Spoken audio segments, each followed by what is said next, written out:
Hey everyone! In this video, I'm going to show you how to add custom fonts to Canva. Let's get started. To add custom fonts, you'll need a Canva Pro account. If you don't have one yet, try the Canva Pro for free via the provided link in the description. First, head over to the Brand Kit section in Canva. You can find this on the left sidebar when you're on the home page. In the Brand Kit, scroll down until you see the Fonts section. Click on Add a new font to upload your custom font. Now, upload the font file you want to use. Canva supports .ttf and .otf file formats. Once uploaded, the font will be available in your brand kit for all your designs.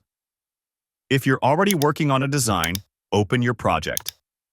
Alternatively, create a new design to get started. Insert or select any text element from your design. This will activate the text editing options in the top toolbar. And here, you will find the option of Upload Font.